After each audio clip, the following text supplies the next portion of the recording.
হরে কৃষ্ণা।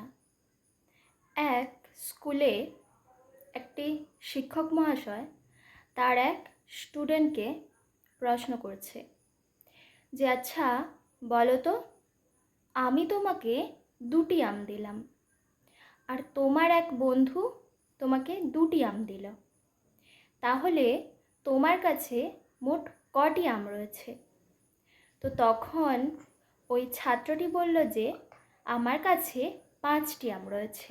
তখন তার শিক্ষক ভাবল যে না, একে অন্য কিছুভাবে জিজ্ঞাসা করি, তাহলে নিশ্চয়ই সে পারবে। তো তখন তার শিক্ষক বলল যে আমি তোমাকে 2টি চকলেট দিলাম আর তোমার বন্ধু তোমাকে 2টি চকলেট দিল, তাহলে তোমার কাছে এখন কটি চকলেট থাকবে? তো তখন ওই ছাত্রটি বলল যে শিক্ষক মহাশয়, আমার কাছে এখন তাহলে 4টি চকলেট থাকবে।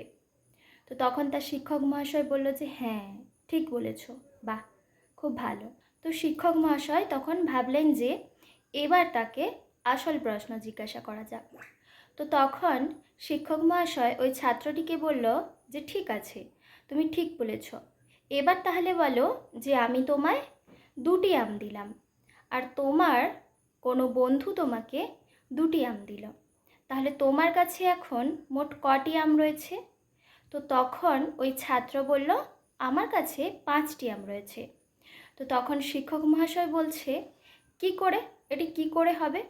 তো তখন ছাত্রটি বলছে স্যার, আপনি আমাকে 2টি আম দিয়েছেন আর আমার কোনো বন্ধু আমাকে 2টি আম দিয়েছে আর আমার ব্যাগে 1টি আম রয়েছে, তো তাহলে আমার কাছে 5টি আম হলো। তো এখানে তার শিক্ষক মহাশয় কি ভুল ছিল? না, তার শিক্ষক মহাশয় ভুল ছিল না, কারণ 2টো আম আর 2টো আম 4টে আম হয়। তাহলে কি ওই ছাত্রটি ভুল ছিল?